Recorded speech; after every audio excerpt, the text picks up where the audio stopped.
Yo, the views and opinions expressed in this podcast are solely of the speakers and do not necessarily reflect the views and opinions of Ant Smash Productions or its affiliates.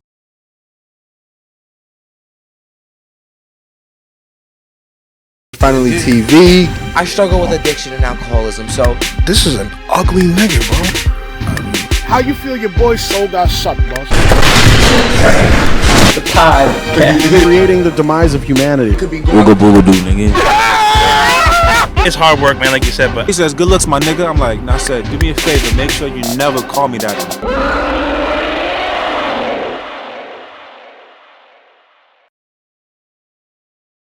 What's going on, y'all? It's your man Smash coming at you with another episode of the Smash Cast Live. Another one. Hey, yo, bring yourself in a little bit, so you can get more of you in the shot. My balls are on the leg. He's on the leg.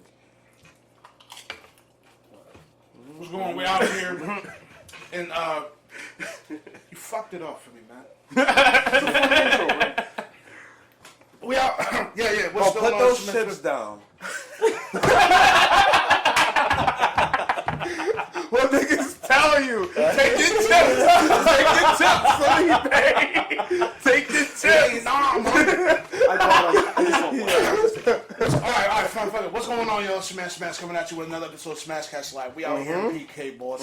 Your boy and Smash, Ike Stay High Dixon, You know. Blob to Bob, and Philly Bean. Yes, I'm on the short check today because there's no more stools, but fuck it, I get to stretch out and shit.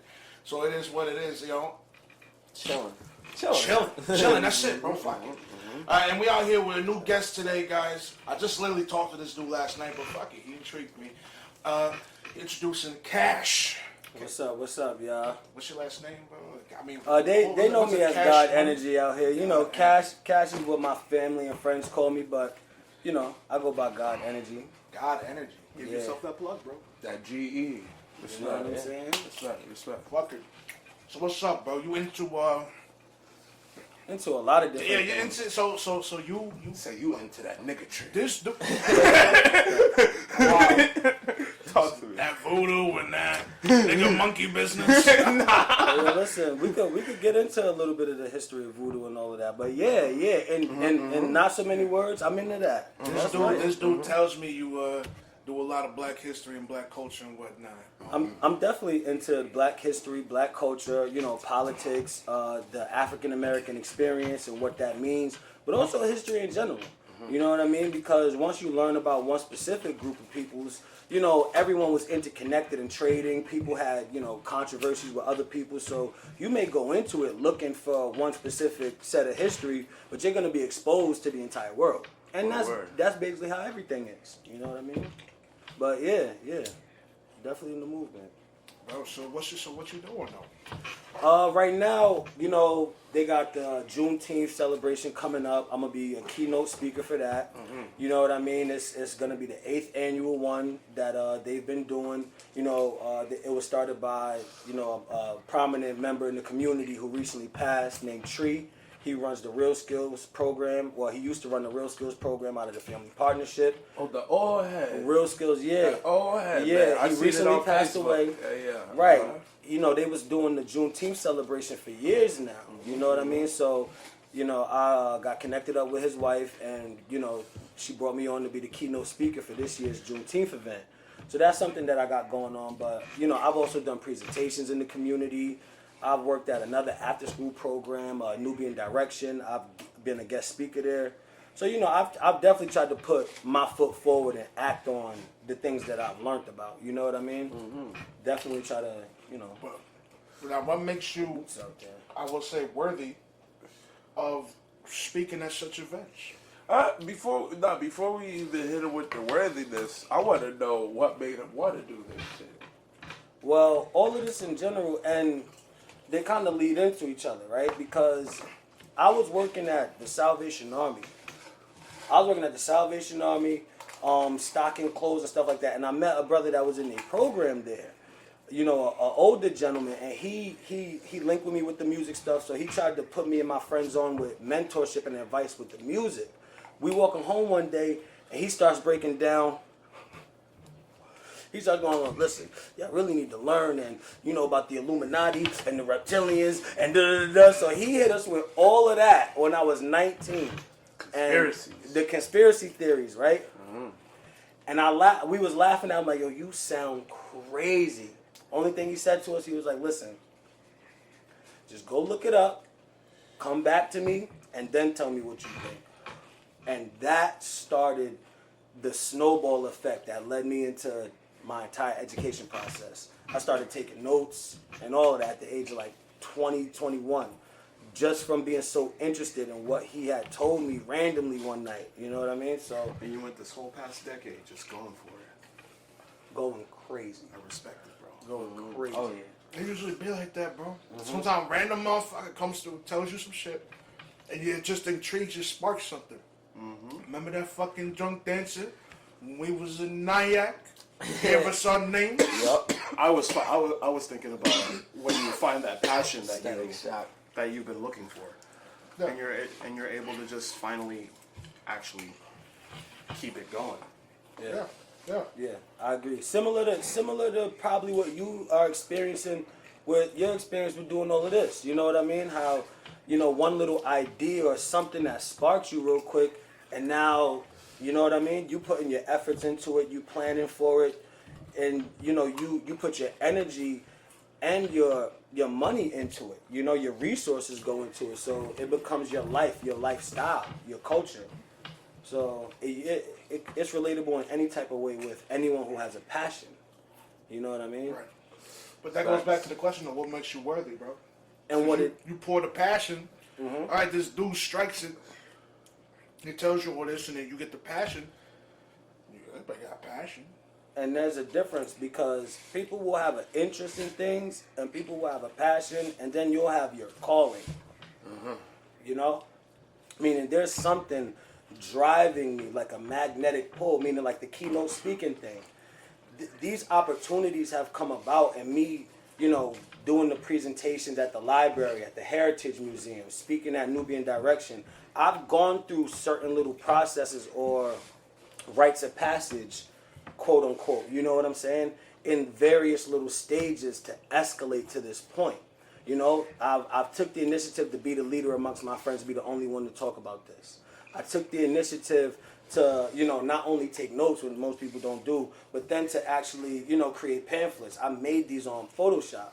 You know what I'm saying? So little personal things that I've gone through to bring me to a next level, like, you know, PowerPoint presentations at the library. I initiated that myself.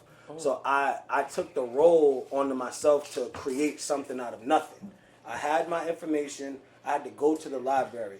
I had to ask them for permission to use the room. I had to sign the paperwork, you know, file it with the right representative at the library, let people know about it, have my PowerPoint presentation ready, and be able to perform on the day that it happens. So all of these are little developments of character and discipline that I had to have, you know what I'm saying, to do that. And then, you know, speaking at an after-school program. Now you have to take into accountability. You're responsible for our next generation. You're responsible for what these children think. Your advice may inspire them to go do something like how Musa did for me. At the back, you know what I mean? So I have a responsibility now on what I tell these children. So as you put yourself in these different positions, you have different awakenings, different awarenesses about responsibility. So to fully now answer your question, I've taken it upon myself to have small responsibilities and small, you know what I mean, to lead up now to this point, but also have put myself out there where others can't. I'm not the only person that does research. I'm not the only person that I could talk to about these things, but who is now putting yourself out there? And that's what's rare. So I feel like my ability, my, you know, willingness to put myself out there and say, I'm going to be the one that takes the hit for this, that represents this and takes whatever repercussions comes, that I feel like is what sets me apart. It's what I've noticed. Sets me apart from others that, you know, have a general interest in this. This is a little more than an interest to me, I feel like. You know? It's a calling. Yeah, what repercussions? What are you talking about? People die for shit like this. The risks they're willing to go. You feel me? People die, careers get their careers get fucking killed too. You know, different shit. You know what I mean? Some certain people, you know, for the certain history that he like speaks upon. You know what I'm saying? There's certain folks in our community that don't like what he's talking about. You know what I'm saying? There's certain people that's in our government that don't like what he's talking about. You know what I mean, bro? He can make it real big doing this shit. And feel me, knock on wood. You know what I mean? He could get assassinated just for speaking this truth. You know what I'm saying? At our sister's age, she's starting to get pretty deep with the political stuff. With her speeches and tablings. She could be a mayor one day. So can She's he. 20. She's So You're can 23. he. He could fuck around being mayor from She's city 22. to- I'm 24. You're 24. She's 23. But also, you know, the type of information that I have and what it specifically documents, you know, there are ideologies and movements that are contrary to the information that I would bring. Not only outside of, you know what I mean, the urban black community, but also within the black community. There are different, you know, ideologies and movements and things like that that have their own philosophy and their own teachings. So with me documenting specifically, you know, the Africanness of these black peoples, not only is it the firstness of black peoples in civilization, that's one thing, but also the Africanness of these peoples. Because in certain other ideologies, you'll have an Asiatic origin type of thing. You'll have, you know what I mean? There are people that believe in a Hebrew Israelite, a Hebrew type of origin or identity for our people, or an Arab identity or origin for our people. You know, regardless of, there was documented facts. Black people were in these places, but these peoples came from one specific area. And you can't use that to count out where we came from, and that's Africa. You know what I mean? That's the origin. That's our origin. You was telling me yesterday that people found a way to move from Africa to Mexico and other parts of South America. Oh yeah. Through the Atlantic currents and whatnot. Oh yeah. Or what is it, the Pacific currents? Atlantic. Yeah, the Atlantic currents. It's the Atlantic. Right. And That's then, what that's you know, so they built like big sailboats. And I say sailboats because just in case that they stray off course a little bit, it happens, bro. Look, that's real though, but that's Right. that's you taking into account the real life variables Right. that happen, the imperfections that happen with things. I mean, it's imperfection, bro. It's like you know the current. So you said the current naturally flows. There's three of them from Africa to Mexico. To Mexico, and then just in case back. you, for whatever reason, you fall off the current, you're gonna need to sail to at least get back on, whichever way you're going. some sort of direction, but they also use oars. Right. You know, before the sail, the oars were used. You know what I mean? So that handles adjusting your navigation. Right. You know what I mean? So you there's a development with it, but they always did account for that. Actually, it's a little too hot, but yeah. Aside from the currents, you know, on the Atlantic side, that take you to the Americas, there are currents on the eastern side of Africa in the Indian Ocean, right? And this part of the history and interconnectedness of civilization and the human family largely doesn't get spoken about. You know, largely because the Greco-Roman world became, the holders of history, and they weren't in on this trade network. You know what I mean? In the Indian Ocean, Europeans kind of were not in economically on the Indian Ocean trade up until maybe the Portuguese, East India Company. So this is all the way in the medieval era. But since ancient times, Africans, South Arabians, the people of India, the people of Southeast Asia, the people of Malaysia, Melanesia, Indonesia, were all in a trade, and China, were all in a trade network with each other. And it was, again, facilitated by the ocean currents, because they'll naturally take you to these places. And that's how first the human family spread out of Africa. But then also, once we built civilizations, the civilizations stayed in contact with each other and traded with each other. And that's how cinnamon made its way all the way from Indonesia, all the way to Egypt, and then through the Middle East, and then up to Europe. You know what I mean? So the story of cinnamon itself is the story of this network, this trade network of various peoples that originally migrated out of Africa and maintained those links for trade as civilization developed. You know? It's just a stripper's name, bro. It's some real shit. It's not Cinnamon, just spice, and everything nice. cinnamon. That's right. It's not just a stripper name. Thank you. Well, so then what about?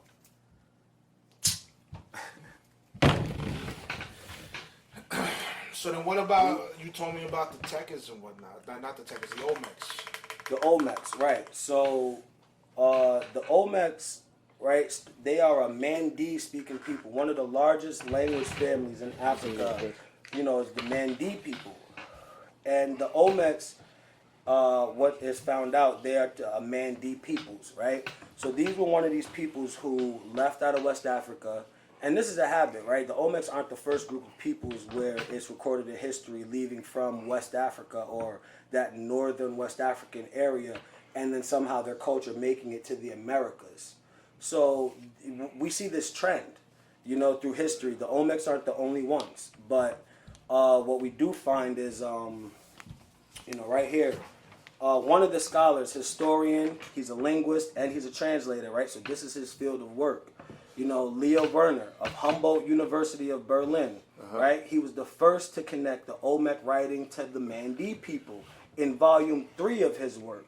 You know, there's so much evidence on this subject that the man was able to put out 3 volumes of this work of what? The discovery of America by Africans, right? So he noted that the Mandi writing was analogous, which means the same as the inscriptions found on a Tuxtla statuette in Mexico, right? So they were able to find the archaeological remnants from the Olmecs, and they saw what the Olmec wrote down. This translator noticed that the Olmec writing was the same as the Mandi writing. You know what I'm saying? So this is the power of this, and then you can see, right, from these Olmec heads, what the Olmec looked like, right? Clearly. These brothers are rocking cornrows and everything. But when the anthropologists, right, do more of the archaeological survey, and they look at the astronomy of these peoples, they look at the science of the Olmec, they find that it's analogous, it's the same as the astronomical sciences that are practiced by, you know, certain tribes in West Africa, like in the Mali region and the Niger region. So there's cultural affinity there. You know what I'm saying? And their culture, they practice facial scarification, right? That's also popular in Africa, but also in Melanesia, on that eastern Indian Ocean side that I spoke about. So the Melanesians, the West Africans, and the Olmecs still practice this facial scarification. So these cultural continuities are what you look for. You know what I'm saying? These different pieces of evidence. And it's more than just that. You know what I mean? Throughout history, you know, you find metallurgical correspondences, the first-hand accounts of natives saying, you know, these types of peoples were here, and things like that. You know, the first Christopher Columbus, he was one of the first Western sources to cite that when he came here, he saw Negroes here. You know what I'm saying? Negroes that they didn't bring. So Christopher Columbus himself is a source saying that when we came here, we saw black people. And they know what Africoid people looks like, because the Portuguese and Spanish had been in Africa. They had been in Africa, but also the Moors had been ruling in Europe for 700 years, who were also black people. So the Spaniards and the Portuguese, these Europeans, were well familiar with what an African looks like. You know what I mean? So for them to say when they came to America, they saw blacks, they saw Negroes, they saw Africans, they know what they're talking about. Yeah, That's why. I mean, it is real shit. That's So real it's like, that's shit, why I though. said, don't just drop Chris. Don't Cultural just- diffusion at its finest. Yep. There you go. Exactly. Don't just drop Columbus just because he's a racist, lying ass white man. You know, Don't just drop it. That's what I said. Hispanic man. Whatever. Now, no, not Spaniards and not Hispanics. 2 different things. Now look. Now you got bringing up a bunch of things now, right? I just mentioned that there were black people in Europe. Yeah. So what they know about this man, Christopher Columbus, when you look into it, he doesn't have a purely 100% European origin. And he has a very he has a suspiciously Portuguese Jewish ancestry surrounding the events of his life and surrounding what his life is. He didn't speak or write Italian, and they say he's from Italy, facts, he didn't. but he did not. You know, he fluently spoke and wrote Spanish and Portuguese. And long story short, but without getting into the details and making this about Christopher Columbus, the man who would be king of Portugal today, the Duke of Braganza, he did his genetic analysis and they tested Christopher Columbus's, right? Because the theory is Christopher Columbus is really the son of Alfonso, who was a duke of the Portuguese royal line, right? So this Duke Alfonso would have been related to this modern guy, the Duke of Braganza, who had his genetics tested. So these two guys are related. If Christopher Columbus is Alfonso's son, Christopher Columbus and the Duke of Braganza would share a genetic lineage. And the Duke of Braganza was black. No, the Duke of Braganza right now is a white guy. But back in the day, Alfonso and them was a little tan, but also the mother is said to have been a Marrano Jew. Right, and the Zarco family, and that's where they are bringing his color. That's where they're bringing his color into this. His mother's side being a Marrano Jew, and then him being the son of the Prince Alfonso, who was the leader of the Knights Templars. If you know about the Knights Templars or heard of them, right? The dude. So at this point, the dude that was leading the Knights Templars was related to the Portuguese royal family. He had a son with a Jewish lady, supposedly, and that was Christopher Columbus. So that would make Christopher Columbus genetically related to the Portuguese royal house. So the most modern descendant had his genetics tested, and it came back that he is related to Christopher Columbus. So Christopher Columbus is really the son of a Portuguese prince, which is why, after he discovered America, he didn't report back to Isabella and Ferdinand of Spain first. He stopped in Portugal first and reported to his cousins.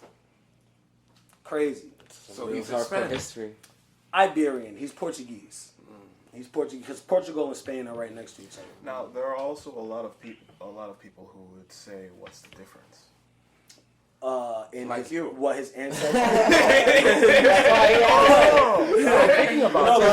I'm thinking about this. There are a lot of, since they're so close together. Excellent question.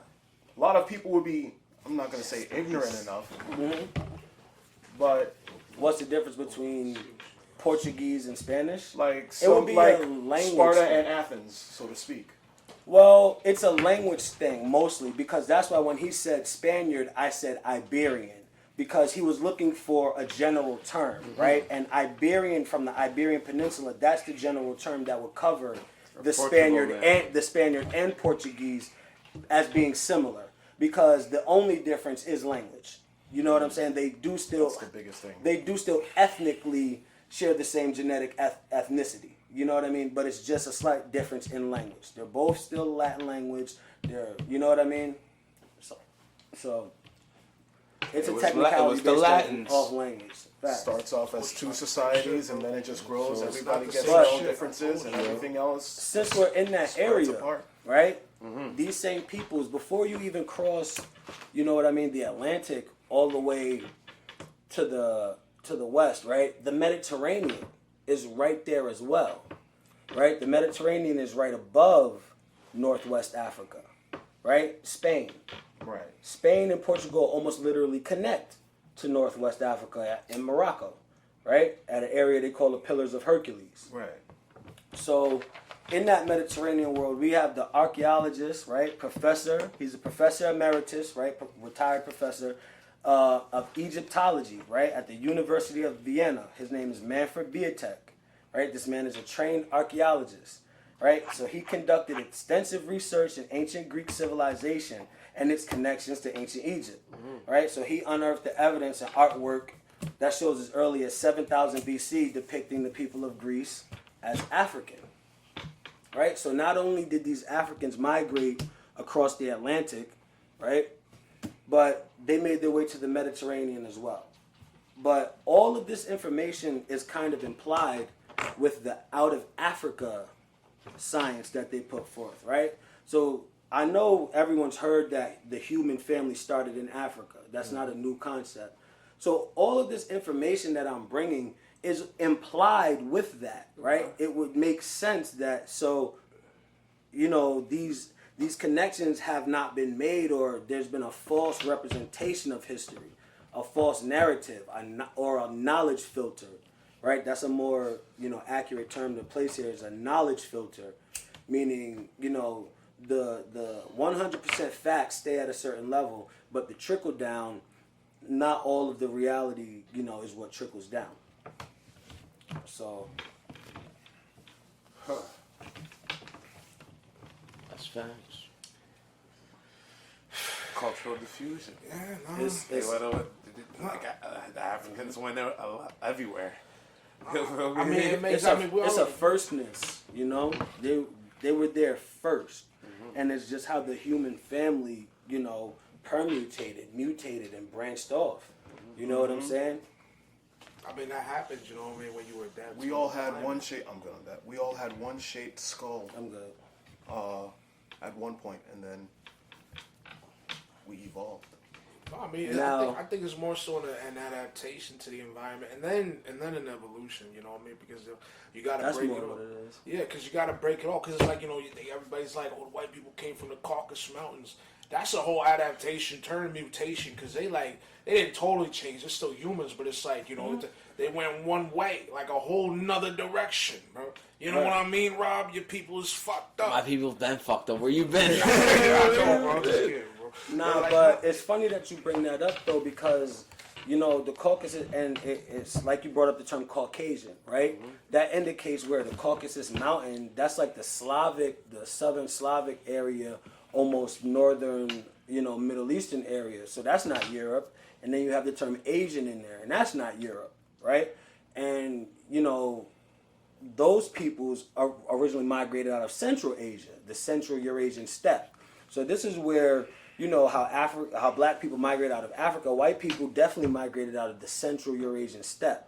You know what I mean? Yeah. That's why they have the term Eurasia, because there's this middle point where, you know, what they call Europe starts to turn into Asia. And it's these highlands where, you know, the European phenotypes and genetics come from. But those phenotypes, like we said, had to have come from an original melanated family. If everyone started off African, then you get different genetics and look. So where does this come from? Damn, you part Asian. We're all part Asian. I mean, that Part fucking Asian? makes sense. Like, We'll have a little Asian in there. We've all been to Asia pretty much. All the genetics have circulated amongst Asia and filtered through Asia, definitely. Right, but that's what I be I hearing. visit Little Asia. Yeah. That food fire. Because I be getting tight when everybody's like, so these Caucasians, and then they say, and then they'll just like go straight to Europe. I'm like, bro, like, listen, there's Asian in that name, bro. So it's like, and they don't, bro, because I've been fascinated with the origin of names and shit. Like people really made names and then slap definitions to them, and we're just okay with that. Like, I mean, not even okay with that. Nobody even knows that. You should bro. look into etymology. Yeah. You would be interested in etymology. I already am, bro. Okay. You know what I'm saying, bro? It's like the meaning yeah. of words and shit's That's a crazy, fact, bro. yeah. Because it's like, you know what, my boy right Give here him is a named dictionary, Robert. he'll read that You know, whole Robert thing. is like royalty, bro. That's what White it is means. It the means some white shit like names. White royalty. is the white Exactly. names. Exactly. It's white is the white names, but it means some real shit. You know what I mean? Antonio means high value. Felipe means lover of horses. You know what I'm saying? Isaac means to laugh, and I don't know what your fucking name even is, but it's like, you know what I mean? It means some crazy shit, bro. Yeah. You know, so names mean shit. So it's like, when you hear Caucasian, you just go straight to Europe. I'm like, boss, this other, this I ain't deeper think than of that. Europe. I usually thought of a fucking place like Norway or some shit like that. You know what I mean? But that's in Europe. That's That's northern what I'm Europe. saying, bro. That's in Northern Europe. bro. But these people migrated there. You know what I'm saying? Because in history, in science, the term is called Indo-European. They call it, and Yeah. that's where it's like the origin aspect comes in of Indo. Yeah. Because they migrated into India. That's where Hitler gets the term Aryans from. You know what I mean? And Aryan turned into Iranian. You know? So these groups of people started over in that Central Eurasian area. And that's why with With the lighter group of the human family, they have Indo in front of it, either Indo-European or Indo-Iranian or Indo-Aryan. And the difference between the two is Indo-European, right? The family that largely went west. Indo-Aryan is your family that stayed in the east and stayed in India. You know what I'm saying? Yeah. So there's two branches of that family. And the Indo-Aryans, the Indo-Iranians, these are the peoples that went to the Caucasus Mountains. And they make their presence in ancient history in the Middle East. You know what I mean? Migrating down at certain peoples. Right, so how the fuck... Okay, after they migrated, they went to Europe, and then they took everything. Because we had another dude on... I mean, you know Giancarlo Laverius, right? I'm not sure. I'm surprised you don't. Saying all this shit. Giancarlo Navera? Laverius. Nah. You don't That know? sounds like some religious last name type Exactly, shit. bro. It's Laverius. pure Like Puerto Rican. Lazarus? No, like kinda. I mean, I'm just. Yeah. But he like we had him on and shit, and he was saying all kinds of wildness, bro. Like What wildness was he you know, saying? he killed it. Not We killed was kids. here. We was He here. was also Omar shit a little bit, bro. Dr. Omar shit. He was talking about what is it, segregation and all that. But that's not what we're getting at. He was talking about what is it? White people needed us to survive. They Yeah, did. or else they wouldn't have gotten anywhere. Right. They would have been stinky. And when before we even get into the war, it's just like the fact that he was going off. He was like, "Yo, white people need." Like they made it seem like black people needed us. No, white people needed us to figure out how to take a shit and There was like, slavery they all were over the crazy world. without us. So the historical reality behind that is right. What we're talking about with this Greek civilization here, we just laid down right. The archaeologists from 7000 BC. There was a black foundation in Greece already, right? And Greece is known as the oldest civilization in Europe, right? So this oldest civilization in Europe has an African base already, right? So statements like that come from the reality of knowing how ingrained the origin of these civilizations were with this Africanness, but also Egypt, right? And the land, what we know as the Holy Land over in Syria, like peoples like the Phoenicians.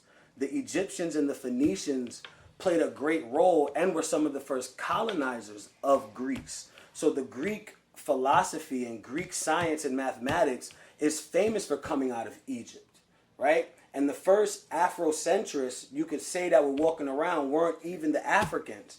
The Greeks were the first documented group of people that were singing the praises of Africans left and right.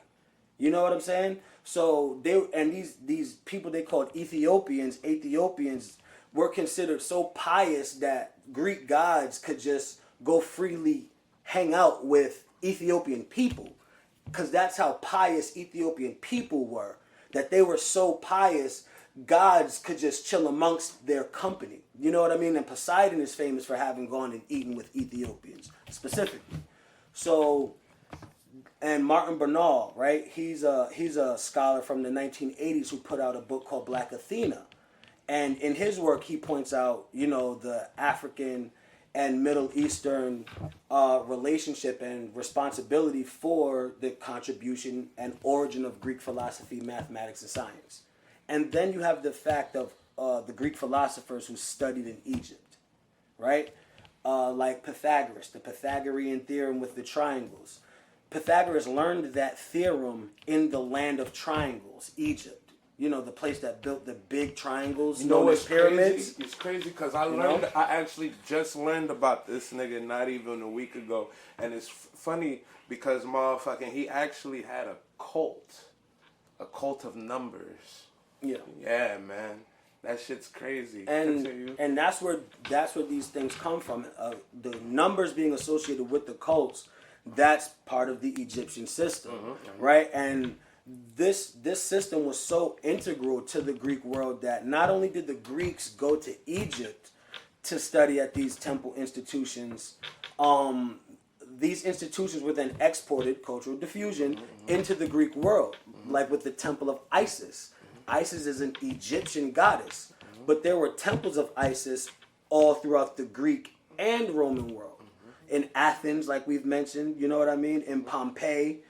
So, and the priests and priestesses of these temples were African. So these were African institutions exported into the entire Mediterranean world. So that would have mean they were living amongst the Greeks, they were reproducing amongst the Greeks, influencing. So this presence of black people and Africans in Greece is more than just a presence. It just so happens they happen to be the first people in Greece, black Africans, and then also the high science and civilization of Greece was then greatly influenced by the homelands of black peoples. You know what I'm saying? Yeah. So, and it's 100% there, and that's why. So humans started like where Asia met Africa, met Europe, literally, right in that. Well, civilization, a large part of, civilization and the history of civilization, we extract from there, but the human family per se comes from more of an Central Eastern African origin, near the Horn of African or the African Rift Valley is what they call it. And that's where it seems the Homo sapiens sapien started and then spread from, out of this area. You know what I'm saying? Word. And No, I was gonna say just that explains why my son Kratos is black. And Kratos. that ain't just some motherfucking thing that they did for cultural diversity amongst video games. No, Yeah. that's why he's black.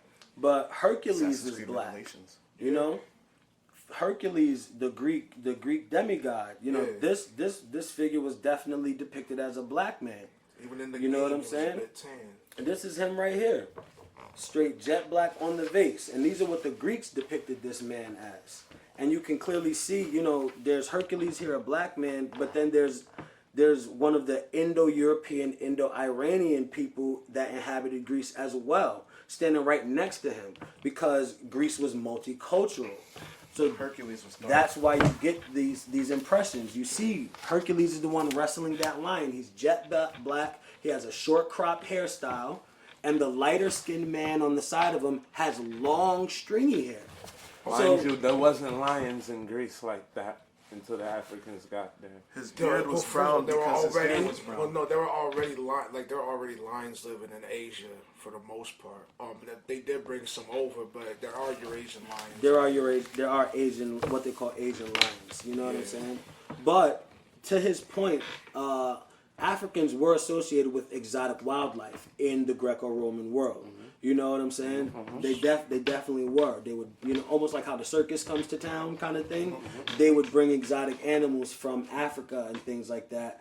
And they were part of the entertainment structure that would visit the Greco-Roman world. Yeah. So there still was this association of exotic animals with Africa. So let me say this, because you bring up, just because he's jet black, that means he's doctors. Bro, that fucking lion is jet black too. Now we know lions ain't jet black. I know. So what I'm saying is, hold on, that dude right here is pale skinned now. That could easily mean one of two things. One, bro is black because he's black. Or they're comparing him with the lion. Pure racism. Right. So possibly that's just a hunch. So a picture is worth 1,000 words, right? So we just have a picture of this piece of pottery. So basically, what you're saying, to sum it up, I'm gonna just dumb my statement down. We could chalk his blackness up to basically a pottery oddity, right? That blackness and our extrapolation could just be an oddity of the pottery and how they made it, right? So I'm just saying, they also could have just made it black. Let's fast forward. You're right, but then you got this white dude right here. Let's fast forward 600 years. The Greeks produced this in 525 BC. Let's fast forward 600 years then to the Roman era of 70 AD to a painting now, right? Where we have better contrast. Tell me this man Hercules here compared to that figure sitting down there. Hercules was a strong black man. We'll take the Strong pottery. black man. We'll take the pottery. We'll take the pottery oddity aspect away from it. Hey yo. Right, but you see how them Greeks roll. Peace, I want to see it. Y'all crazy. Y'all crazy. I want to say it. Y'all crazy. there's a kid sucking a deer's pussy, boss. Bro, People were freaky back in the day. bro, you see how them Greeks rolled, right? Exactly. He's a bestiality. That's crazy. But you see Bro, Hercules, satyrs and you see centaurs, bro, Hercules, minotaurs right and there, right? whatnot. You feel me, bro? Black man. You see?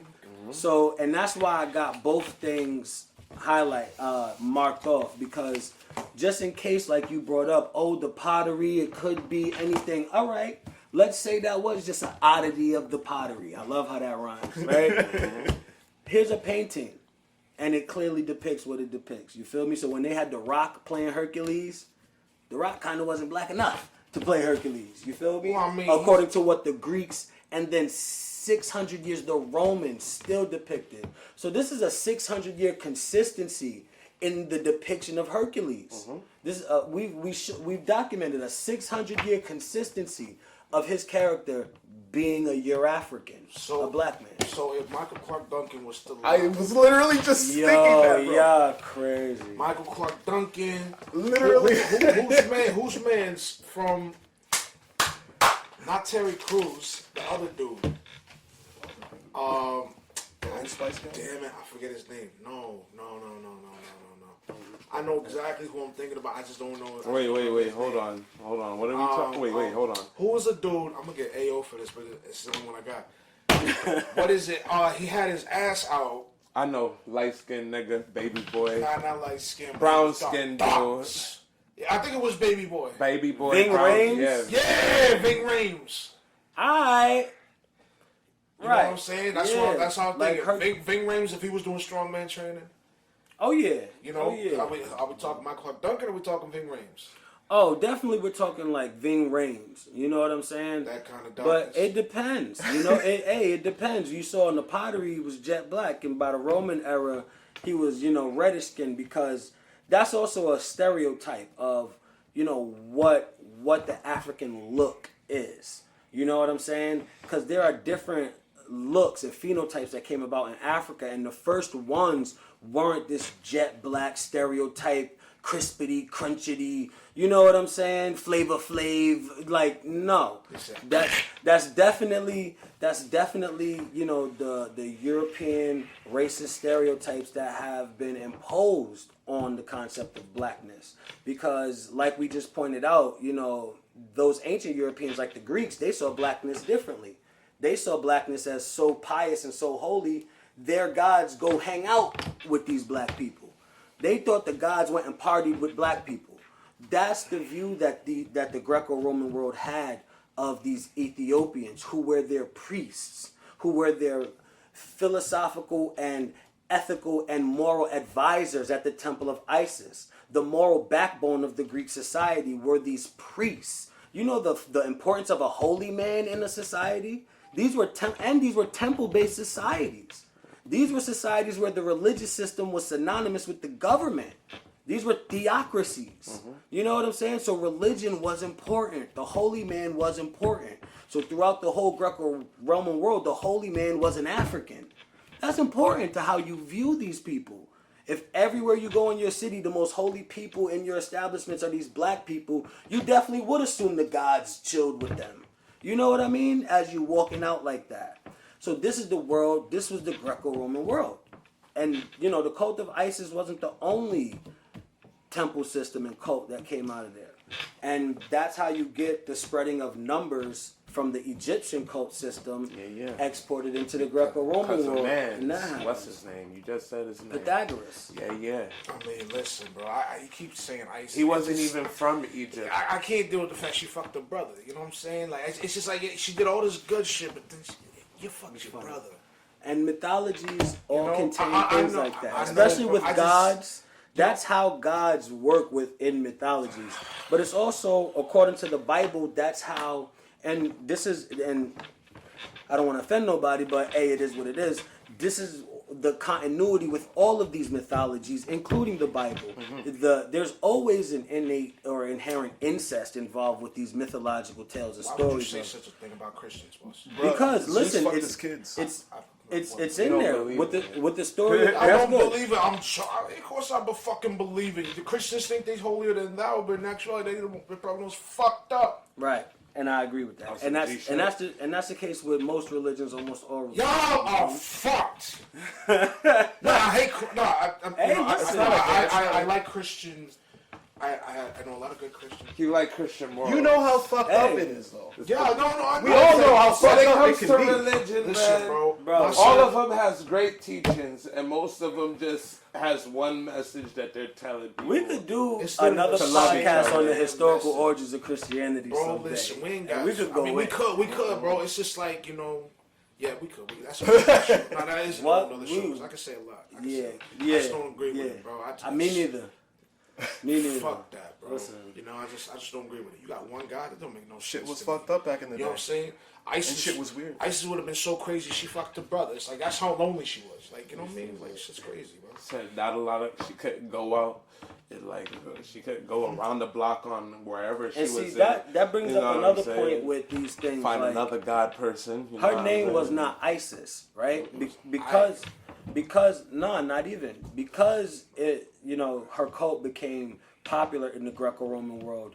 Then we have become familiar with what the Greeks and Romans and the later Angles and Saxons called her through those languages, right? Because we are connected linguistically through that history. We speak English, which was influenced by German and Latin, and that leads you back to the Greco-Roman world, right? So we know her as Isis through that filter, but her original name was Osset, and Osiris, his original name was Osar. So these are the things that the people of Egypt would have called them, and they wouldn't have called their land Egypt, because Egypt is a Greco-Roman word, So they would have called their land Kemet, which means the black land, right? So this thing with blackness and this term, some people get touchy about that even, because of the history that is connected to here, but melanated peoples throughout the world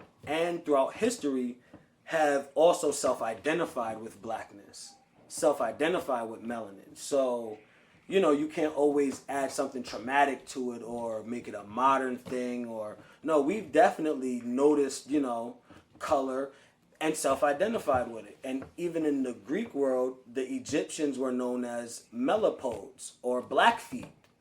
And, there are Blackfeet tribes in America as well, So, and this is the same thing that goes with the Sumerians. The Sumerians didn't call themselves Sumerians. That's a exonym or an external name that someone else called them, right? The Sumerians called themselves Sagiga, and that's an endonym, an internal name. You know what I mean? So Sagiga means the black-headed ones. So again, from Egypt, you have them calling themselves the Blackfeet and their land, the Black Land. And then, right across the way in Sumeria, the other most ancient civilization in the world, they're calling themselves the black-headed ones. So the two civilizations competing for the most ancient on the planet both called themselves black. You know what I'm saying?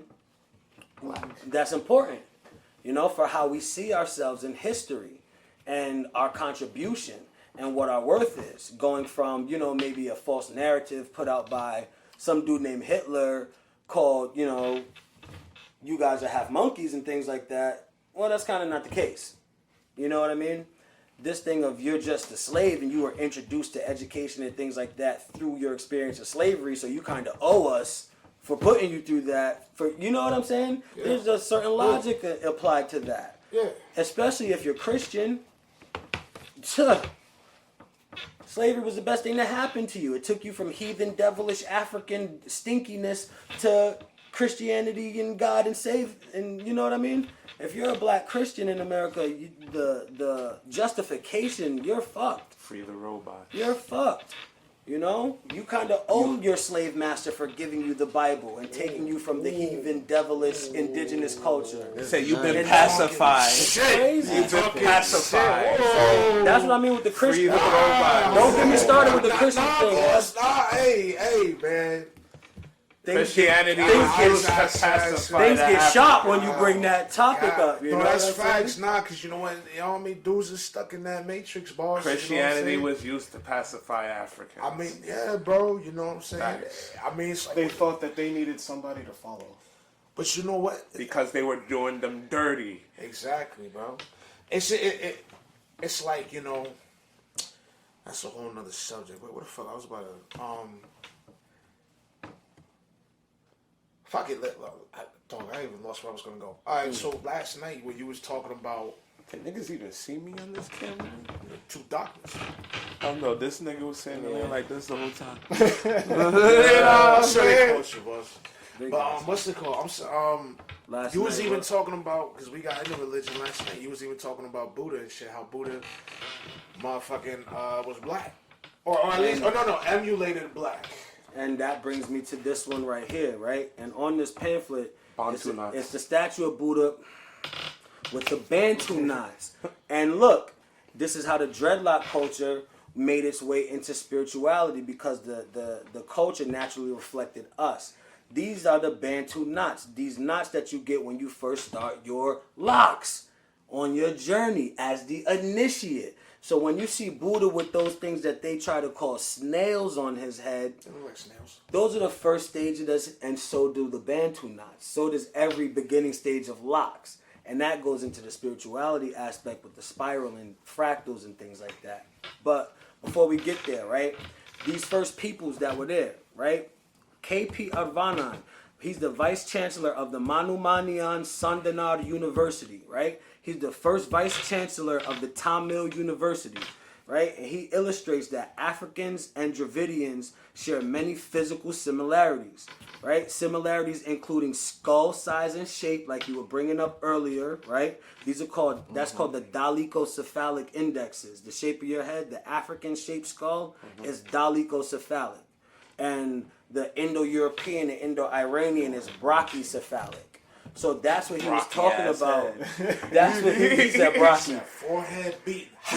But that's why it was so important when you terrible brought headbutt. up skull shapes earlier. And I was sitting there like, yo, you really onto something The with that. original people literally had the same shaped skull, and then just as they procreated and spread throughout the land, that's why there's incest. There was incest. Now it's bad. in certain areas, and it produces, you know, different genetics. But not only the skull shape, but they have flat, broad noses, the stature, and blood type. So they're getting into the genetics with this, right?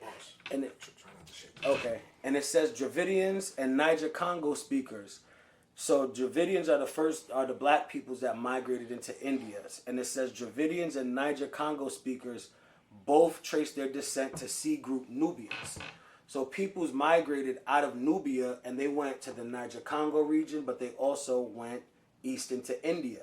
So this is relating to that Indian Ocean trade network that I was talking about earlier with cinnamon, right? Peoples coming from Nubia traveled through Arabia and into India, right? And even beyond. And they maintain that knowledge and trade That's where backwards. science comes into play. So, and you see, you know, the extended earrings of Buddha right here, and then, you know, the features that the original Buddhas had. That fat Buddha, that's a very modern, you know what I mean? The fat Buddha that's always like this. And that's Buddha right here. Yeah. Look at them lips. You know I he already black. seen that, bro. You showed know me that last nigga night, black. bro. Look at them He lips. showed me, bro. That you know that nigga Little black. wide nigga nostrils, you know what I mean? Plus they doing said ears white. mad long. Crazy. Wide nigga nostrils. And you mostly see Africans do that. And the extending the Yeah, ears yeah, like that, and the Bantu knots. And so keeping some of these cultural affinities, that's like the Olmecs with the facial scarification, right? You practice, you beautified yourself a certain way. That's you know, people's beautification basically. Facial scarification to represent different things, or you look more manly and then women want you more because you look more rough. You know, this is how we beautify ourselves. So these cultural continuity, and this is not in a book. This is how I'm getting pussy. And then, you know what I'm saying? I look rough. Oh, And don't they say women love a man with scars? You know what's crazy? You feel me? They say women love a man with scars and shit. That's real crazy. That's facial scarification. That's fucking crazy. There was this my man's ex's mom's or whatever. You know what I'm saying? She said I'd look better with a scar like on my cheek or some shit like that. I was looking at her like, what the fuck you talking about? You know what I'm saying? Isn't that a tribute? But then she was like, yeah, you look like a tough guy. I'm like, oh, all right. You feel me? Fuck it. You know what I'm saying? Isn't that attributed to like battle scars and whatnot? Yes. Like you just see, like you get the scar on your face, it means that you know how to kick ass. The scars don't have to be purposeful. No, I mean, but it's that's not what about it the said. purpose, That's what but it it's sounds like they're doing like, it. what other? Purposefully. Because At what other times. reason? No, They're two you different guys kinds. are, They're two yes, different kinds you're of both men. talking about the same thing, and that's what the attraction is, even to the intentional artificial scars, is to represent the ability to be able to take pain, to be the ability to endure, and that might symbolize that you'll be able to protect or provide, because out there, getting food used to be dangerous. It's not anymore. Getting food used to be dangerous, so you had to prove that you were fit enough to go get food, that you were man enough Survival to of go the challenge fittest. something for food, because you don't know what might be food today. You knew Food could be Hercules something that's wasn't- easy, wasn't or food could be something that's looking at clean, you like boy.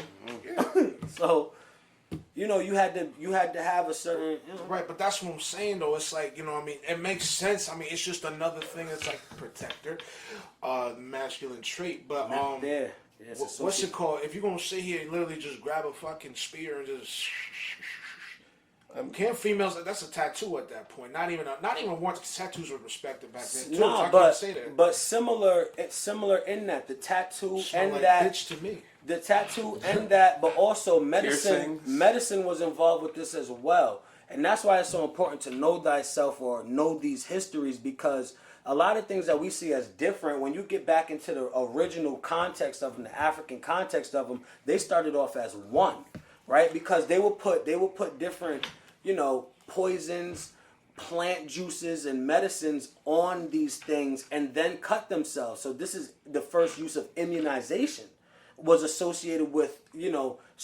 body scarification practices as well. So this is science and medicine going along with the beautification. You know what I'm saying?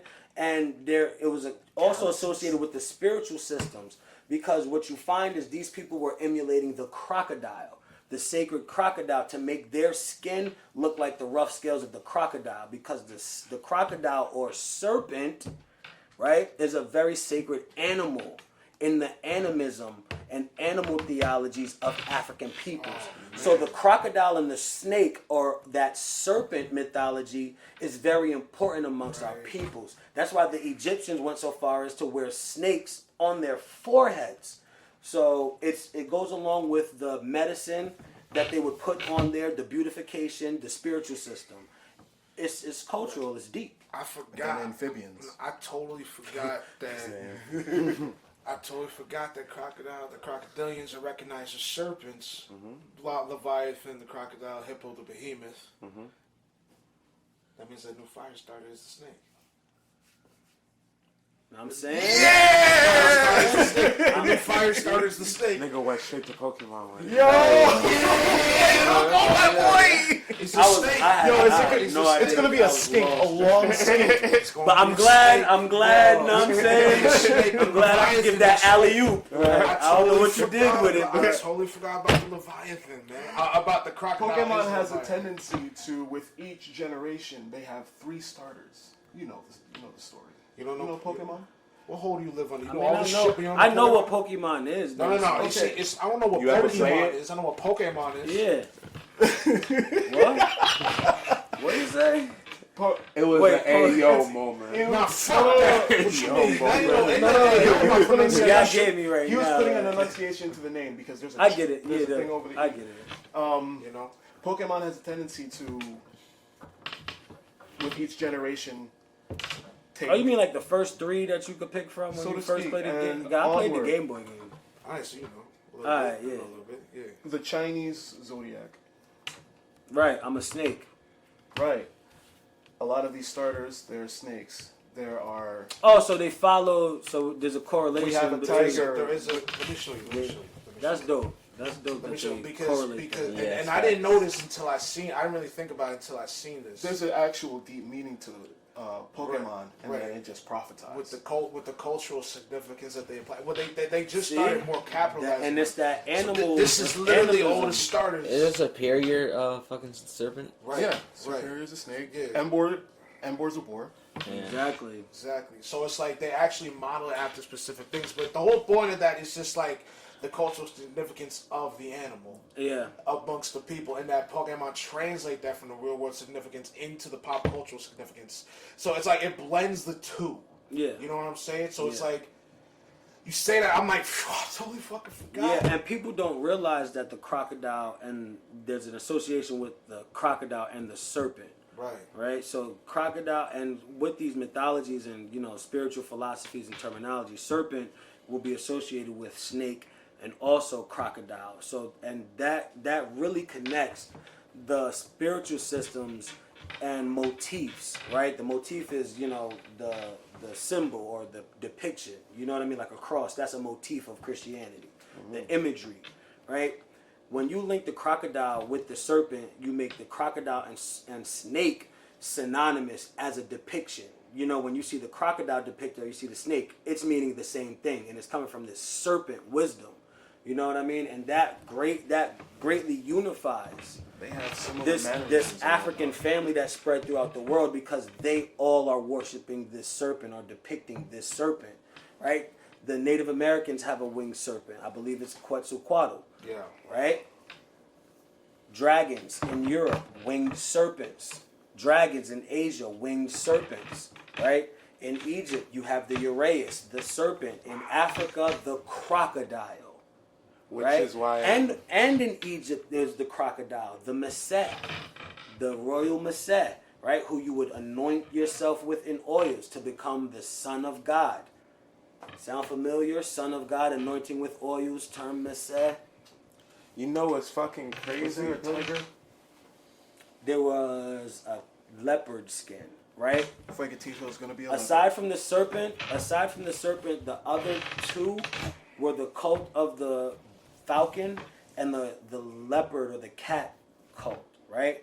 These three animal types or zoo types, the serpent, the cat, and the eagle, the bird-headed god, you'll find these three gods He's gonna worshipped be throughout a the entire world. No, it's not. No, it's not. But it's crazy because you said the serpent meant wisdom, like for wisdom, right? And rebirth, And rebirth. transformation All right, that's hold dying on. and resurrecting. So boom. Guys, hold Chris- on. No, Guys, wait.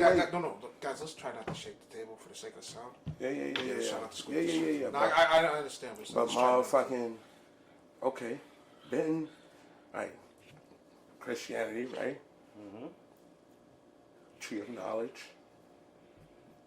Serpent told niggas to eat that shit, and these motherfuckers got in trouble for eating the shit. And what was the outcome of them eating it, right? It was the transformation of knowing that they were naked. No, but knowing Knowing, that they were knowing. But they They- also made an association. It would make them like who?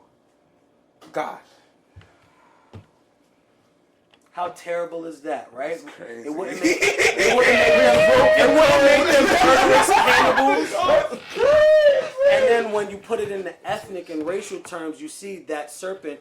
I just laid down the foundation that serpent wisdom was associated with an ethnic group of peoples, and the Bible takes that symbol of those peoples and demonizes it. So that's Jesus how. stomped So on that's the how you fucking can clearly. serpent. That's how you can clearly see the ethnic and racial onslaught that's ingrained in the Bible, because it's meant to replace this African system, this African paradigm, the cult of Isis. They were done with that now. We are now pushing this new shit, and all of your serpent wisdom shit, knowledge shit, you are like God shit is the devil. That's crazy. I want to know what's happening. Is that people give white people not enough credit, bro. That shit is because they always like white people are dumb, they stupid, this and that. That is arguably ingenious. That's fucking S tier co-opting. manipulation. That is that is S tier genius. manipulation. That is a genius. Yeah, that's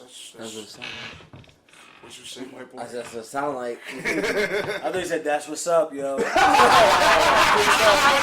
hey, whatever. Listen, whatever you got to do to get on top. Listen, it's nobody's fault. You know what I'm saying? You gotta do what you gotta do.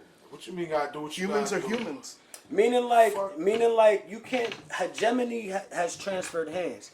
Just like I'm laying down. Oh, the entire first world was black and shit. Well, now it's mostly white now. So rulership and hegemony is who controls high civilization, right? High civilization was not invented by one specific group of peoples in the Middle Ages or anything like that. High society or high civilization, the control of the highest form of research and science and medicine and blase blase, that transfers hands. The Arabs had it at one point. Europeans have it now. I'm pointing out the time when Africans had it. You know what I'm saying? And there's no guilt involved because that's how the flow of it is. If you want it, do what it takes to go get it. That's just So, what it and is. that's what you gotta, you know what I'm saying? Right. Things I never would be think the that they're, same. you know, at one point, everybody was just doing their own shit. Like, I mean, when I say their own shit, I mean, like, everybody had their own tribes. You know, the tribes had their leaders, and the leaders would meet, but, you know, everybody kind of knew each other in their regions and whatnot. You know what I'm saying? There wasn't one person ruling. Like, there was a dominant race, but not dominant by the oppressor, but they dominated by just numbers. That's it. There's just that outlook. And then later down the line, everybody started to actually, like, wait a minute, we can subjugate and all that. So that's how I, without any immediate immense knowledge, picture how it originally was. And then everybody started to fuck with each other. That subjugation, you know, and breaking down of classifications of people, you know, and their significance in the society, that happened amongst ethnic groups before the ethnic groups even was intermingling with each other. So, you know, haves and have-nots, that exists even amongst a closed ethnic group of people. You're gonna, you know what I mean? Because resources are finite. And if they're over here, they can't be over there. Meaning if I got a lot, someone has a little. So, and that happens amongst people that all look the same first. And then they intermingle with each other and certain things happen. You know what I'm saying? But Greed can attract friends. in a sense, but it also creates enemies. You know what I mean? Because, you know, you take and take and take, and someone feels like they can't keep up with your rate of expansion, they're just going to attack you. You know what I'm saying? Or you are the person who has the take and take and take mentality, and these people are just chilling, and you on the move, expanding borders and shit, you're going to attack them. So this thing about expansion and resources and, you know, reproduction, you're going to have to expand. So then if you keep a good society going, you can feed everybody, people are going to reproduce. So the product of good civilization skills is expansion. That's what Russia's trying You to know, do. if everyone is fed and shit like that, you feel me? That's what Russia's trying to do right now. You You know me? and when you put Russians, it Asians? and when you put it on that, No. they're Eurasians, they're Caucasians, But it's part of Asia. Right. but that's the landmass. But that would just be like saying our Europeans Americans. No, we know they're colonists, and that's the same We thing were with born Russians. in America. That's the same thing with Russia. But I'm talking about how peoples, you know, colonize different places and establish nations and states. So how the English, right, Anglo-Saxons, the British, the people from over there, they migrated to America and colonized this place. You know, Indo-Europeans went to Russia, that area, and colonized there as well. Everyone's got their story. Yeah. Yeah. And that's kind of the big thing with history. It's important to know who started where and then where people's migrated to then settle. You know what I mean? Like with the thing with Europe, you know. Who we call Europeans today are classified as Caucasians. Well, that equals the Caucasus Mountains. That's not in Europe. And Asia, that's also not in Europe. So, you know, people travel and migrate. So how the fuck did we go from Caucasus Mountains, which is in Asia, we get white? Then how come everybody else in Asia is considered yellow? Well, excluding India. Well, actually, Actually, it's the same. It's the same thing Same in with the all Native these Americans. places. And when Yellow the white belly. people came. Because the Caucasus Mountains is like in the Middle East. I thought it was white. It's got a high elevation. What is it, yellow? On the map, speaking, if you look at the Middle East where Arabia and Syria and Iraq is, the Caucasus Mountain is right above there, like a little past Turkey. You know? Delicious. So that's not Asia yet. Yeah, I know that water is probably great right now. But He got it. He got me. He got it. Bro, I gotta take a piss. Hold on. God. Yeah, keep going, bro. yeah. But, you know, that's also where these people settled at, right? It's Central Asia near like Kazakhstan, almost a little near Russia, where Indo-Europeans and Indo-Iranians spread from. And from there, like he was saying, they went into India, they went into Europe. But the other group of peoples that we haven't brought up, right? I've talked about the black people. They classify them as Negroid, right? We've talked about Europeans. They classify them as Caucasoid. Now, you know, we're just bringing up the peoples that they call yellow or Asians. These people are classified as Mongoloid, right? So Asian peoples, like the Mongoloid peoples and Caucasoid peoples, share a slightly similar ancestry in that Central Asian area, right? And what we call white people are usually considered Western Asians, and Chinese people, or the people we generally consider Asians, are East Asians. You know what I'm saying? Damn, you Asian, dog. And know it. there are tribes. Same are you. There are tribes over there that look like that mix. They'll look European, but then some will look Asian. They'll look like some will look European, some will look Asian, some will look Eurasian. Like, you know what I mean? The mix between, like, I don't know if you have any friends that are mixed between Japanese and European or something like that. Eddie. But these types of looks, there's entire He's tribes a little like this. He's got some. I have a friend. Eddie got a white He's mom? No, Dad? no, his father has a little bit of white in him. That mean? He's part white. So his mom or dad is white? His father is part white. Okay. Did you forget how to unlock the door? I'm done. Said that's what he looked like Bro, after bro. he takes a shit. Oh, Yeah, shit. stupid. He said that's how he comes out the room after he takes his shit, yo. What they doing over there? It's a chicken coop back there. Guys, I see one. Chill, bro. Don't do it.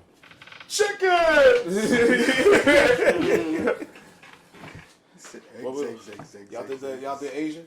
Y'all did Asian already? Nah, a little bit. You know what I mean? But The yelling? yeah, those peoples, you know, they, as far as, you know, they say Africans migrated first, and then those are the peoples that developed second, that phenotype, that race, the Asian people, and then you have Caucasian people.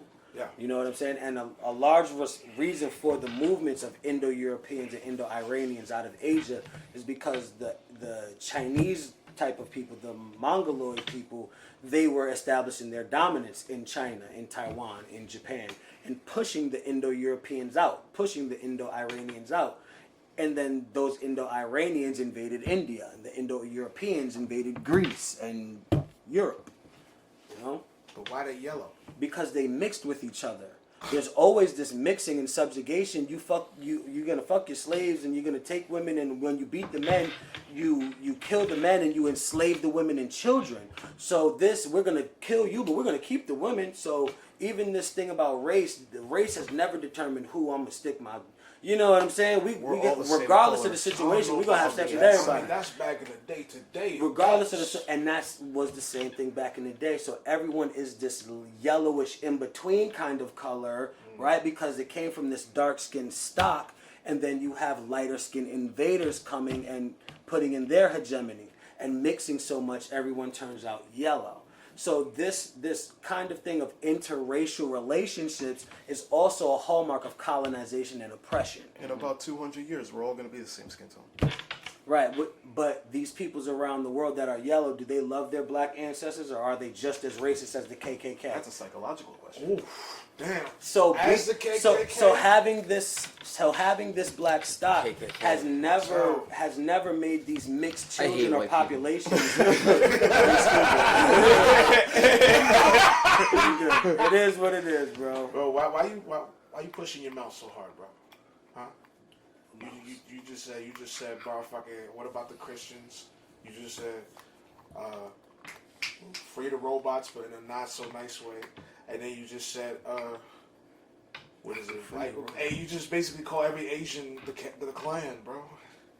Nah, but what I'm saying is there is a sentiment of anti-Africanness and white supremacy that pervades the world. There's always- Because these peoples in these places, they like you're calling them yellow, but what you'll find in a lot of trends in these places is they're trying to whiten themselves up. Right.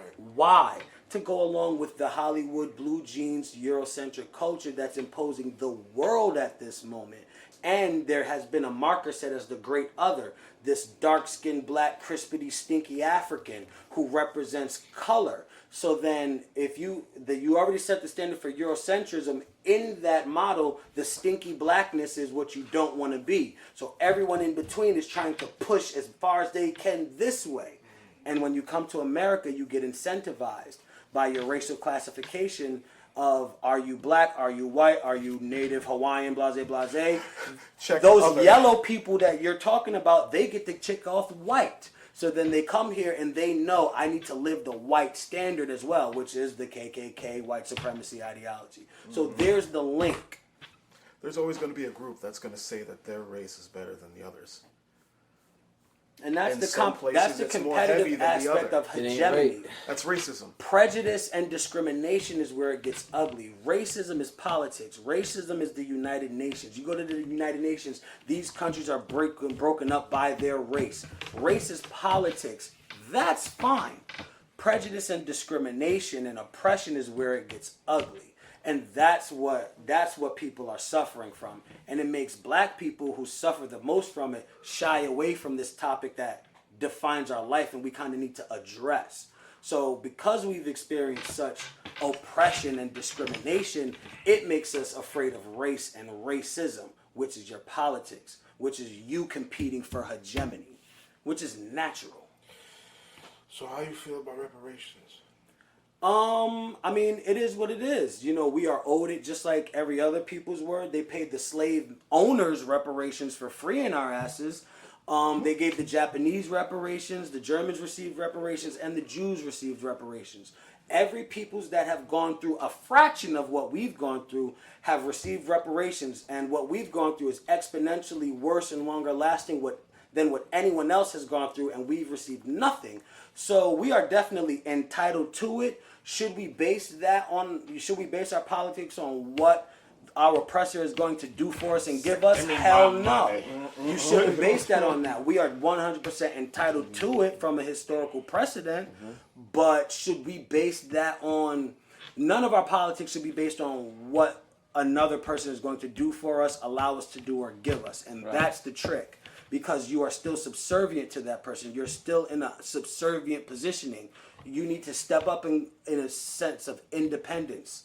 And, you know, we are entitled to it. We are owed it. But should focusing on what someone else is going to do for us and give us be our politic? No, because we're independent. You know, I would suggest maybe an exodus like Moses did, and you know what I'm saying? Establish something like David did, and if you got to die for it like Jesus did, so be it. Are y'all even getting the message? Because after you get that, you can throw the Bible away. You feel what I'm saying?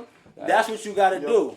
But, you know, whatever. I think because, okay, so then let me ask this. Because there's that whole thing about, you know, everybody thinks that black people were the only slaves. Where actually, like, Kash. mad other people, Hotep Kash. mad other races were slaves. Enslaved by other people. It was all over the world, bro. Enslaved like that. There were light-skinned slaves and everything. God damn it. What is his name? I can't. Say that again. Say what you were saying again. Monty Python. Okay. You remember the main dude? I can't believe I love this dude. What you doing, bro? What you doing, bro? You getting bored on me? No, I'm not. Was it Eddie Griffith? No. No, not Eddie Griffith. No, not Eddie Griffith, bro. It's not Groucho Marx, right?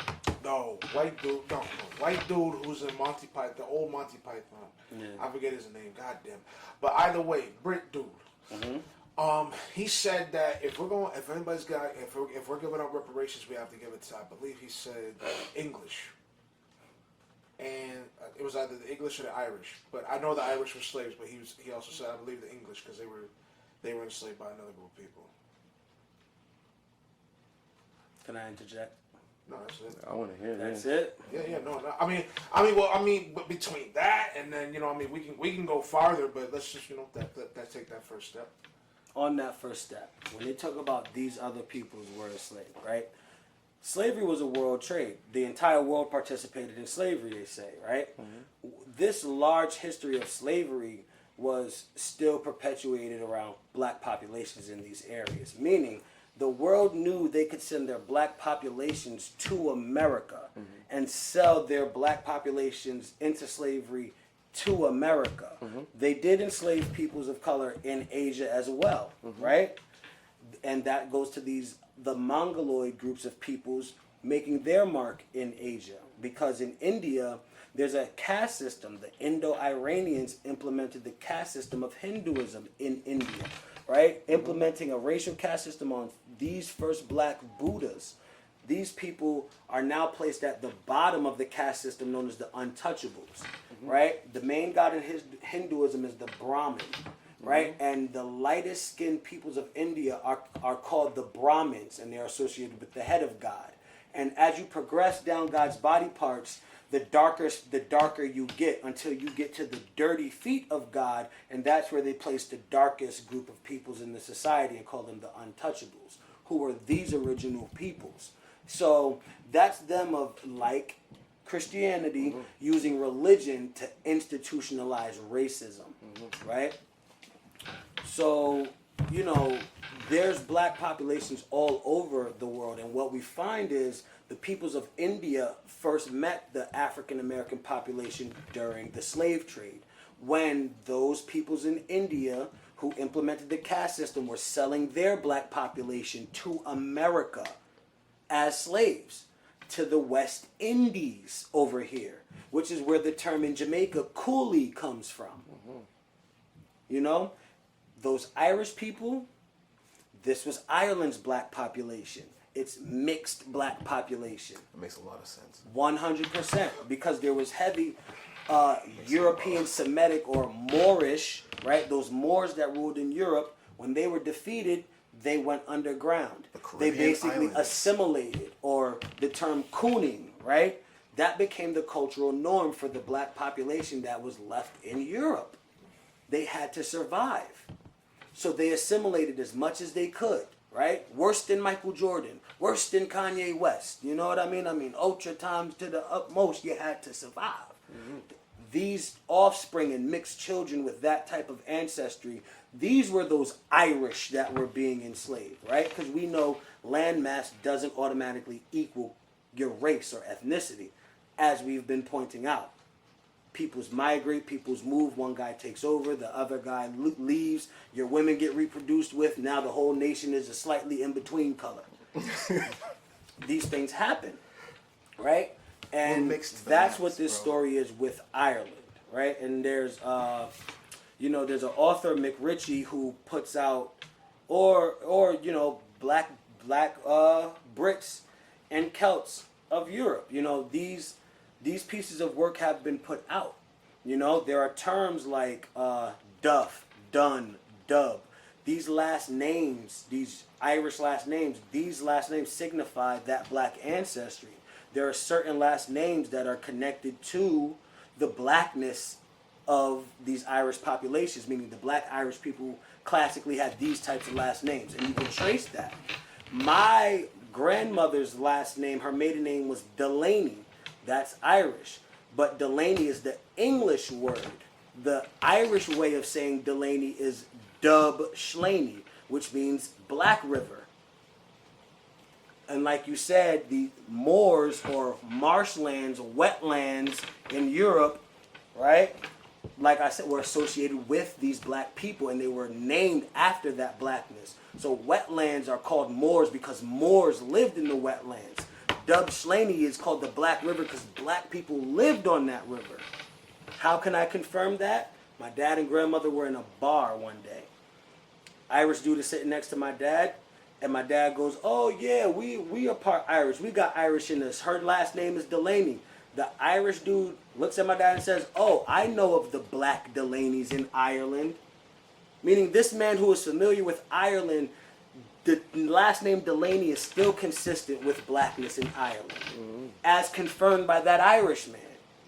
So Stories get passed there down were from black people generation in to Ireland, generation. and these People were grow, those, people they were put it to their mixed own- by the point of slavery. They were mixed by the point of slavery.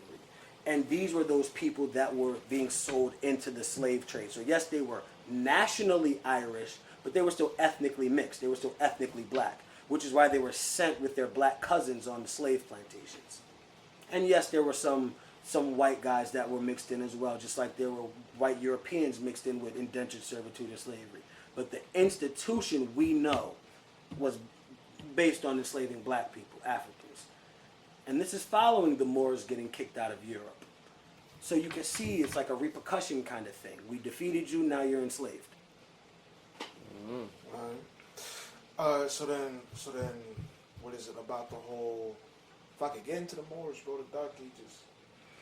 Whew! I mean, wait, how much time? Fuck, it's 9 We o'clock. could, listen, It's old. Yeah. Hour 25. how long y'all got? He got an hour, so basically 30. We could get into the Moors a little bit with Yeah, that. just a little bit. We'll get into the Moors a little bit, right? Because the Moors, they say Moors, when they talk about the Moors, they'll say the Muslims, right? They like to say the Muslims invaded Europe and da-da-da-da, and use the ambiguous term because Muslim is associated with the Arab race now. But Arab is the ethnicity and the race. Muslim is just the religion. And there were many different ethnic groups that were Muslim, right? And this is what we find with the Moors. So these Moors were, the Muslims that ruled in Europe out of Spain, like we were talking about, Spain and Portugal, because Spain and Portugal is right above Morocco, So these Moors It all comes to one point. they had entered Europe right at the Pillars of Hercules, like we mentioned earlier, near Spain and Portugal, the Iberian Peninsula, and they ruled stationed from there, right, in places like Granada. But they also ruled in Italy and in other parts of Europe, like Germany, as far as Germany, right? And these places in Europe were already made of an ancestral black stock as well, right? So the Moors weren't the first iteration of black people that were in Europe anyway, right? They just were a large group at this time. So, and these Moors, they introduced the high sciences back into Europe because, like you said, Europe was going through their dark ages. They had forgot about the technology that the Egyptians taught the Greeks. They had forgot about the astrological sciences and mathematics that the Egyptians taught the Greeks, right? So the Moors had to come and teach these people these things again. Back to that point of your other, guest who was saying they needed us to teach them all these things because of these types of patterns. The Egyptians first teaching the Greeks, then Europe forgetting what the Egyptians taught the Greeks, and then the Moors having to come reteach the Europeans about the Greeks and the Egyptians, So this is the impact that the Moors had. Playing a game of telephone. Right.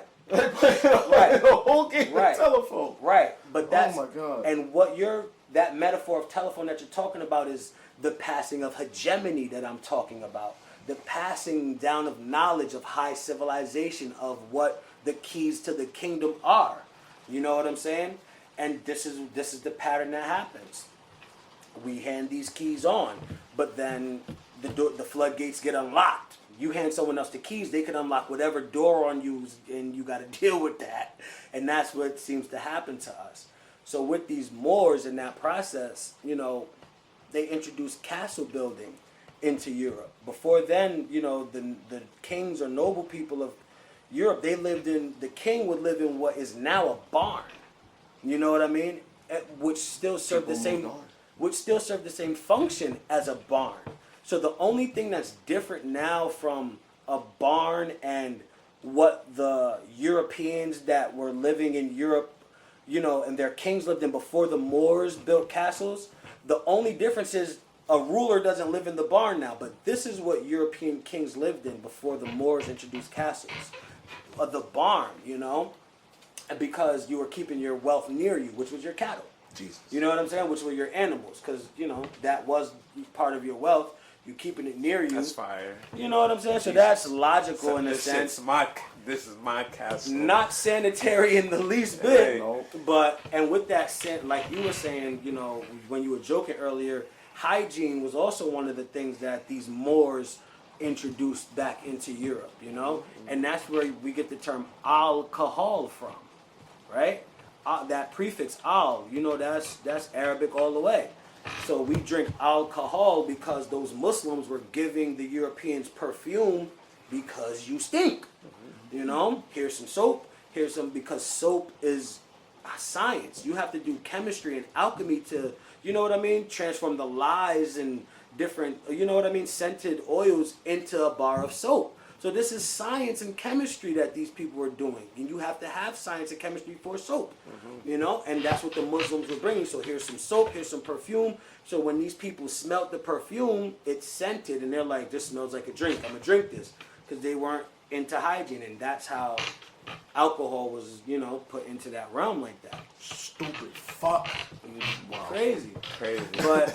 But this association with hygiene, though, like how we own blackness, there's a owning of that hygiene thing too, because in the book Guns, Germs, and Steel, in the book it's pointing out how germs and biological warfare, taking advantage of the fact of pathogens being introduced to black people as a means of conquering them. So this is a documented and cited thing on both sides, that, you know, pathogens being carried by Europeans, they weaponized that shit then. You know what I'm saying? And didn't they give smallpox blankets to the Native Americans? So there's a history of this. This isn't rhetoric. You were joking, but that's real. That's real. I know that shit It's real. You know what I'm saying? And it's connected to the history of alcohol. It's connected to, you know, oppression and colonization. So, you know, that's part of that story with the Moors. And like Othello, you know, I don't know if y'all are familiar with the story of Othello from in school. That story is about a Moor. Othello is a Moor, you know, and he was played by Lawrence Fishburne in the movie Othello. That's what I was. That's wild. Closing statements. Closing statements. Thank y'all for, you know, catching this information. You know what I mean? That was fucking fire. That was great. I fucked with this. I learned a lot. That was wild. That was nuts. Appreciate So I'm it. gonna start telling niggas throw their Bibles away. Been This us black folks started this shit first. This is I how we Bible started dark. this shit. Throw them shits away, boy. Darknesses. Bro, you talking spicy about the religion, bro. You gotta watch yourself now, bro. That's like slapping moms out here. And you see what we were saying earlier Cause about that shit all a connected. risk that I'm putting myself in. There is a real risk involved because people kill for their religions. You know what I mean? And I have the utmost reality, realistic perspective, or anti-traditional approach to all of these religions. Like, all of your religions are corrupt. They've been tampered with. They're not literal. They're not what you think they mean. They're not what you're trying to make it mean. So what do you think is the true religion? I mean, that spirituality, naturism, ancestor worship, Animism. naturism, ancestor worship, animism, and really, trace honestly, the connection that science has in astrophysics and quantum physics, there is a connection. When you get deep enough into the spirituality and you get educated enough into astrophysics and quantum physics, they meet in the middle. Yep. So you cannot have spirituality without science. That's what alchemy was, which is what magic and chemistry both sprang forth from, astrology. So, you know, metaphysics and physics used to be the same thing, and it's called alchemy, or the art of the black land. Alchemy. That's Or fire. Egyptian science. Arceus. Come on. So, closing statements. It was good having y'all. You know what I mean? Till Alright, next time. bro. That's you hard. wanna know where they can find you, or you wanna keep? Oh yeah, that y'all can find me at God_energy845 on Instagram. You can catch me on Bigo God Energy. You know what I mean? Or catch me on YouTube somewhere. Alright. Thank you. y'all very much for watching. That's fucking It's that's been hard. episode of Smash was Cash great. Live. Thank you, Cash. We appreciate No it. doubt, bro. Ant. You know what I mean? Appreciate it, bro. Phil, you actually did good on that. Yeah. Thanks, Phil, for Well, I barely recommending. had anything to say. And my son said, I fucking hate white people. Always do. Thank y'all very much. Take care. Our podcast, IG, Cash Smash Live, and Smash 6. What's it called? Facebook and Smash. Y'all know what's up. Stay Like, up. subscribe, and share. You feel me?